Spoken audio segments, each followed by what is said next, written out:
Okay, this is a foul line, F-O-U-L, that's hillbilly home inspection.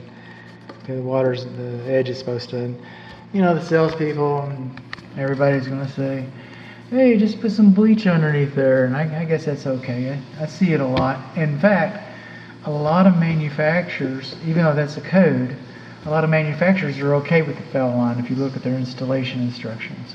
So, manufacturer's installation instructions supersedes code. And one thing that this sink manufacturer does, okay, is it comes with instructions. The ones I was referring to that said the foul line might be okay.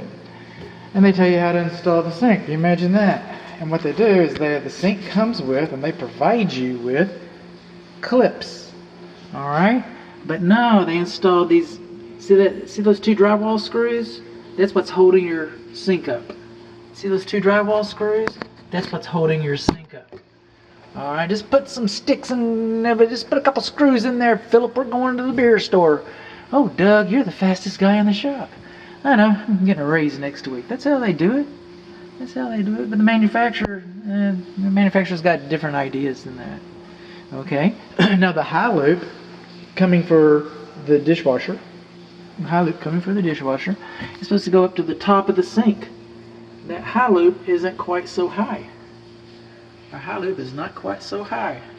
So when you get the barometric pressures coming down, pushing down, alright, and then you got sinks full of dirty water, and then there's nothing to keep the dirty water from coming into your clean dishes because you don't have proper type high loop right there. Now this drain, because we're on a peninsula, we're on an island, and because we're on an island, we can't really run, vent pipes to equalize the pressure up through the, we could, but we don't really want to run vent pipes up through this open space, so we've put an air admittance valve there for our drain piping.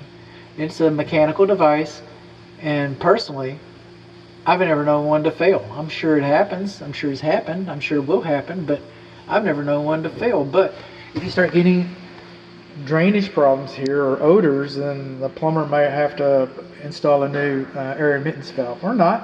Hopefully never. Okay. What else we got going on in here? We got stuff going on in here.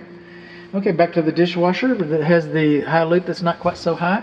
Also, when the electric supply goes through the cabinet partition, it's supposed to have a protective ring around there to protect the electric cable. That's a code. It's a code thing, okay? So what else we got, bud? Well, we got stuff. We're still going. We got a food waste disposal. Looks like it's about a 1/3 horsepower. I can't tell because I got the sticker on there, but I'm pretty sure it's a Badger number 192A. Okay, we'll look at that.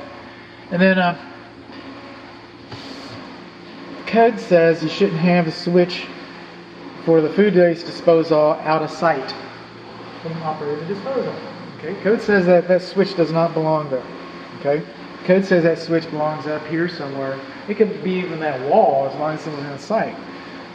But the manufacturer's installation instructions supersedes code, and manufacturer says as long as it's not a 1 horsepower or more, so it could be 3/4 horsepower, 1/2 horsepower, 5/8 horsepower, as long as it's not 1 horsepower or larger, you can put a switch underneath here.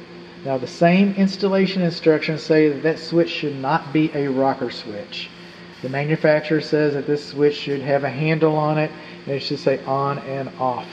And so there you go. That's what the manufacturer says.